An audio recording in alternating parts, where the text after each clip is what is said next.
It's an unprecedented, never before done, brand new thing. I know that's very redundant. It's so new that it requires redundancy. This is a truly disruptive way to get The Chosen out to the world. Hey, it's Dallas, and I want to give you an update on one of the craziest weeks of The Chosen. The Chosen this week is going global. And how is that possible, especially when we've made it clear for so long that we weren't able to release this internationally around the world until at least next year? How are we doing this if we're trying to do everything outside the system? How are we going to be able to distribute this around the world without help from international distributors? All those answers are coming in today's vlog. I've got an interview coming up with Jeffrey Harmon, who's the co-founder of VidAngel Studios, our distribution partner, and he is the one who actually came up with the idea and how to execute our plan to get The Chosen to people around the world, and how you can actually be involved as well. It's an unprecedented, never before done, brand new thing. I know that's very redundant. It's so new that it requires redundancy. This is a truly disruptive way to get The Chosen out to the world. So what has this week been like? Sunday night, we had a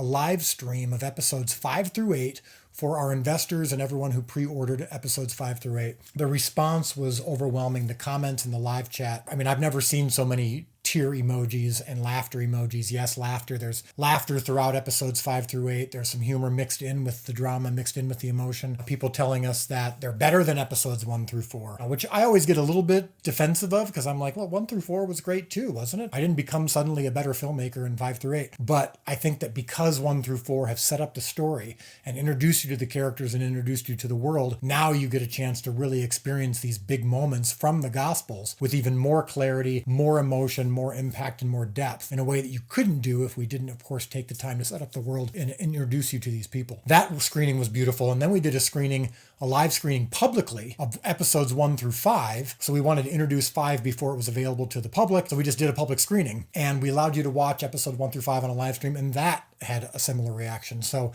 there's something happening with this show that's really cool, and it's been really overwhelming. And we debuted the trailer Tuesday afternoon, and we debuted that around the world, the trailer for episodes 5 through 8. And what's interesting about that trailer is that it basically says the story continues. So if you haven't seen episodes 1 through 4, the trailer for 5 through 8 might not make quite as much sense, but we're hoping that when you see the trailer for 5 through 8, if you haven't seen 1 through 4 yet, that you will, of course, then be intrigued and say, oh my gosh, what am I missing? I want to get back to this. So you'll watch episodes 1 through 8 all the way through. How do you do that? Of course, you go to the app, and the app is now available around the world. People all over the world, in nearly every country I can think of, people will be able to download the Chosen app, and you can get that on the App Store or Google Play, wherever it is that you get apps. Now, one of the cool things that's also happened this week is that there's been some phrases from the episodes that are starting to emerge as almost like our mottos. And there's a really key phrase in episode 7 that also shows up in the trailer that people really responded to immediately. It's becoming a hashtag. It's becoming a bit of a motto and call to action for this show. And Jesus says to Simon, when Simon is complaining about a decision that Jesus makes that he doesn't understand, and Jesus says, well, you were confused when I chose you as well. And Simon says, yeah, but this is different. And Jesus turns to Simon and says, get used to different. I don't get it. You didn't get it when I chose you either. But this is different. I'm not a tax collector. Get used to different. That is something that sums up what we're trying to do with this show. Get used to different. Hashtag get used to different. That's probably going to be on a t-shirt and a hoodie someday, so stay tuned for that. Why is that so meaningful? This show from the beginning has been new. You know, there's another verse from the Bible that means a lot to us. It's Isaiah 43:19, and it says, behold, I am doing a new thing. And I've talked about this before. The way it was fundraised is a new thing. This is the #1 highest crowdfunded media project of all time. The content is a new thing. It's the first ever multi-season show about the life of Christ. Jesus was a new thing. His message, the way he related to people, that was all brand new. He upset the apple cart, which is what we're trying to do. The app is a new thing. It's literally unprecedented technology. There's never before been an opportunity for you to connect to your devices from your phone. You don't need a subscription. You don't need to pay or anything. You just connect to your Chromecast, to your Apple TV, to your Roku, glue to your Fire Stick. And now the way we're distributing it all over the world is a new thing, which we're going to talk about in just a second. Behold, I am doing a new thing, and get used to different. And that's true when you watch the show. The show should feel different itself. The style of it, the music, even the fact that we're getting to know Jesus and these disciples in a way that we haven't before in any other Jesus project. Get used to different. And if there's something at times where you're like, I'm not used to this, then maybe that's okay. Maybe that's a good thing. Maybe jolt you a little bit out of your comfort zone as you're experiencing these stories. But let's get right to my interview with Jeffrey Harmon. This was a great conversation. It's going to explain in detail, because he's the one who came up with the idea of how you can actually help us get this show to the world so that people all over the world could potentially even see this for free. Here's Jeffrey. All right, so I have with me Jeffrey Harmon, who many of you know, but some of you don't, because I've mentioned his name a few times. But Jeffrey, you tend to stay a little bit behind the camera. I'm more the one dancing in front of the camera all the time. But I really want our fans to know who you are, because you are a huge part of the show, obviously, from the beginning. I think you saw this before everyone else did. Can you just share real quick a little bit more about that? You know, you've said that you could see kind of the whole thing. And now as we sit here together today, season 1 is available all over the world on an app. I know for sure you didn't have the app in mind when you first envisioned this, but what kind of came to your mind after you saw The Shepherd, that Christmas special, and knew that I had this idea for the show? So we had crowdfunded VidAngel, which is a company that lets you skip content you don't want to see in movies. So like if your teenager is just desperate to see Game of Thrones, you can use VidAngel to cut out all the rape scenes or whatever that are terrible. And that's just one example, but it could also be as simple as like... That was the worst sales pitch for VidAngel I've ever heard. In case your teenager is desperate to see it, cut out the rape scenes. Anyway, moving on. Well, teenagers, they're just all over the country are watching it, whether their parents want to or not. And so the idea is like provide a tool. But yeah, it's a terrible pitch. But then we were saying, well, we've got this audience, and we crowdfunded VidAngel, and we were like, we should be crowdfunding movies. Actually, my brother called me the day we crowdfunded VidAngel. We raised $10 million in 5 days with VidAngel. And my brother calls me, Daniel, and he says, we should do this for like movies, like big budget stuff. Right. And so we said, yeah, let's do that. And then fast forward a couple of years, we're still looking like, which project are we going to do this, like launch this kind of a system with, like a totally new system. Right. Nobody's really done this. And then Matthew Faraci sent me this link. He's our press guy. He's a friend of Dallas, and sends me this link, and I sit down and watch it. And I watch it, and about halfway through, I'm like, oh, this is a Christmas show. And then by the end, I was tearing up, and I just was like, this is the best nativity I've ever seen. Who is the director? And Matthew's like, he has this idea that maybe this could become a TV series. So when I watched it, it was like, I knew, it was like this flood of information coming into my mind.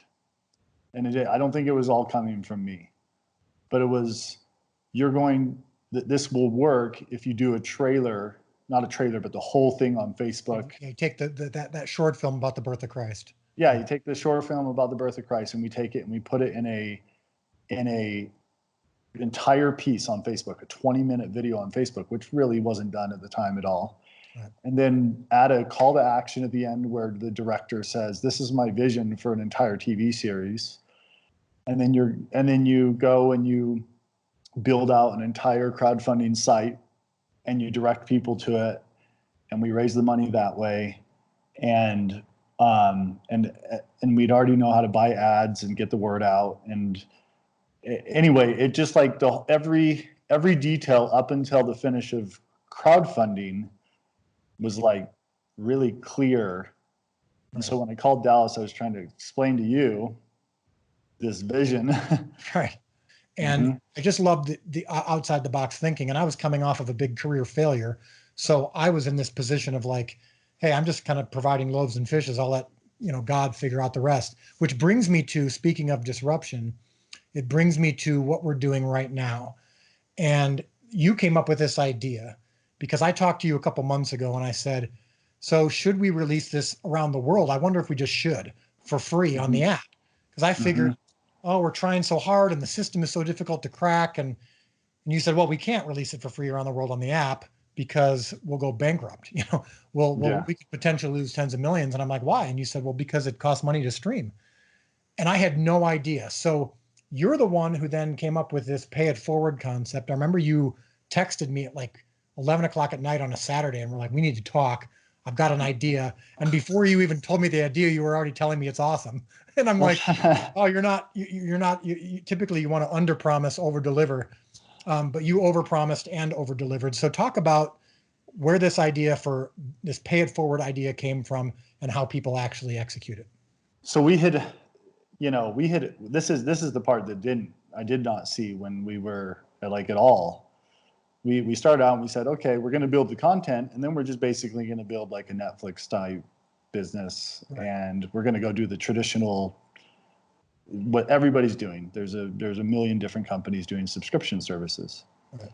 And we started out and we launched this pre-order system to kind of get our feet wet, and we hit our head against walls, and like thing after thing just wasn't working right. So that's what we were doing with Dallas, and I'm sure this has absolutely been a roller coaster for you. Yeah, no, I've really loved being your guinea pig. Yeah, so we go in and we try out a couple of different models, and everybody's just like, I can't figure out how to watch it. I can't figure out how to do this. I can't figure out how to do that. And everybody who's watching this who went through that knows exactly what we're talking about. And the whole time we're watching and listening for feedback.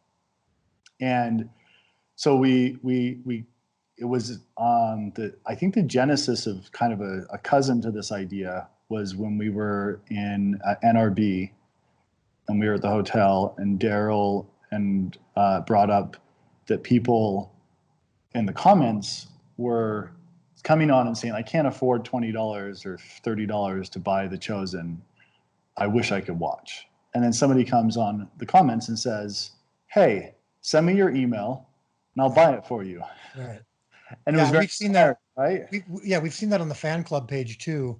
NRB, by the way, was a conference that we were at, and Daryl's my partner and the executive producer of this. And we were noticing how many people kept saying, not only I love this project, but they were desperate to share it with others. And investors would come up to me and say, if we make money, that's great, but I just want to see this get around the world. When is it coming around the world, and how can I help get it to the world? Yes. And that we started realizing, gosh, people are almost as passionate, if not more so, to share it with others as they are about watching it themselves. That's right. And so we're looking at that, and we kind of played around with that idea, and I think that was the genesis of the pay it forward model. And then we go and we're talking about like this.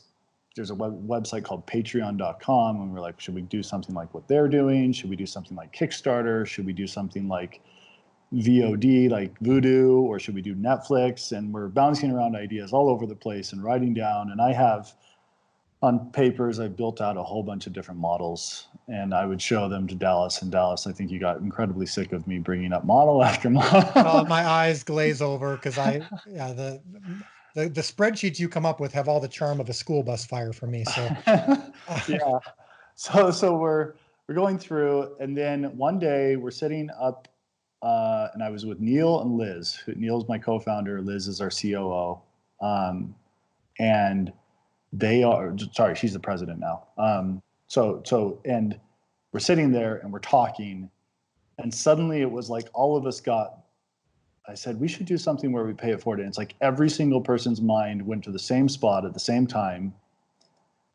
And it was just like, oh, that's the right model. And I went home that night, ate dinner, and as soon as I wanted to think about it some and figure out if I liked it. And as soon as I was like, I thought this through enough, I don't think there's holes, I think this is the right model, I immediately texted Dallas. It was 11 o'clock at night, right, the same day. Because both of us, before we call each other, have to prepare our arguments because we know that the questions are going to start coming fast and furious. So there's always a prep phase before we share what we're thinking. That's right. Yeah, you wouldn't. We're the two that we're pretty strong-headed. Well, and also, but also looking for red flags, looking for the things that Yes, some that's other right. people are missing, you know? So Yes. I was like, yeah. oh, it sounds interesting, but what about X? What about Y? What about Z? You know? Yeah, that's right. And so I called Dallas and I'm like, we should do a pay it forward model. And I went through and explained it. And he was like, that's interesting. But he didn't really give me a ton of feedback. Yeah. And then I think it was later that night, you're like, Amanda wants to do it globally. You texted me. Right. Right. So tell me, I don't know the other side of that story, but. Well, she's been, this roller coaster ride of this year has been difficult because every time we think we've got something that could work, it just hasn't got, it's taken too much time, and she's gotten really frustrated. And when she heard this, it was like God spoke to her. She says, I had a Holy Spirit moment. I had a moment of, this is it. We need to help others see this for free, and we need to equip others to see it for free. So in closing, can you just briefly share what people actually do? So, so someone just gets on the app and they love the episodes, and I come on and I say, hey, do you want others to be able to see this around the world? What exactly do they do? So it's very simple. You get on the app, we're trying to make sure everybody gets at least the first couple episodes for free around the world, and they get kind of hooked into it. And then, but at the beginning of each episode, it says something like, this episode is free for 24 hours, but paid for by, and it'll say Jeff from Utah. That's, that's me, or whoever the person is. And then you just go on and watch your show. But as soon as we run out of free episodes, then you hit a little thing that says, hey, more free episodes coming. Would you like to wait a few hours to check back? Or would you like to pay it forward right now and you can unlock it? And so then you go and you have options. You have $4.99 allows you to just unlock for 48 hours, the entire season, and binge it in 48 hours and be done. And you give 2 other people an episode of The Chosen by doing that. Or you can pay $19.99 and you own the series and you pay forward 10 episodes of The Chosen to other people. And then you can go way up from there, like all the way to $10,000 for 12,000 episodes. And so the idea is you don't ever have to pay. You can always just come back and check. And then once there's enough free episodes, you'll make it through the whole thing. Like everybody, if they wait long enough, will be able to make it through the entire series without paying anything. And those are the people who need it. And that's the whole idea. And then those who are, and have the ability to pay it forward, they watch for free, and then they say, yeah, I want to give this to others. Yeah. And it's that simple. You have, every single time you come on, you either have a free episode most of the time, or sometimes you get stopped, and then you can pay it forward to immediately watch the rest, or you can wait if you need to. Yeah, it really is simple, because even I was able to figure it out. And as you know, I'm a tech moron. But yeah, and the ability to see, this is the other thing we're going to close with this, which is that when people start watching the episodes that you paid for, you're going to get notified when they do that. Yeah. And that's the thing. I think that's ultimately what sold me the most when you were first telling me, was because I realized, oh my goodness, when I see that someone watched the show and saw Jesus, the authentic Jesus that we're portraying, because of something I did, I want to keep doing that. It's almost becomes addictive, because you get that immediate feedback. And as the director, I've loved that, because people are telling me all the time, thank you for making The Chosen. And other people now get to participate in what I've been experiencing, and what you, Jeff, has been experiencing for months, is getting that gratitude from people for seeing a show like this. And so you're going to get notified every time someone watches an episode because of you. Yeah, so that will be coming out hopefully next week, that ability to see who's watched, and you'll be able to see, like, oh, this person, there's somebody, you may or may not know their name, depending on if they want to be known, but there's a person in India that watched episode 2 because of you. There's a person over here that watched episode 5 because of you. There's a person in Poland who watched because of you. I mean, just in the last hour since we launched the international side, I think they said in like the last 40 minutes, like 40 different countries have been watching. Well, with that, we'll sign off. And just so you know who's watching, Jeffrey is one of the smartest guys that I've ever met, certainly in the media space and in the business space. it's, a lot of the things that you're experiencing now started in his crazy brain. And yes, I've been kind of the one who's been getting this show done, but getting it out to you in a way that is digestible. A lot of this came from a vision that I did not have, and Jeffrey was able to push me to something that I didn't have in my mind beforehand. And it's why one of the key phrases from the show is "get used to different." And Jesus said that to Simon in episode 7. And Jeffrey's been saying that to me for about 2 years. Every time I'm like, this doesn't make sense, Jeffrey's like, get used to different. And I'm getting used to different. And I hope that you do too. And so thank you again for joining this week's vlog. And bear in mind, as always, hit the subscribe button, hit the notification bell. And as always, remember, it is not your job to feed the 5,000. It is only to provide the loaves and fish. Thanks so much, and we'll see you soon. Thanks, Dallas.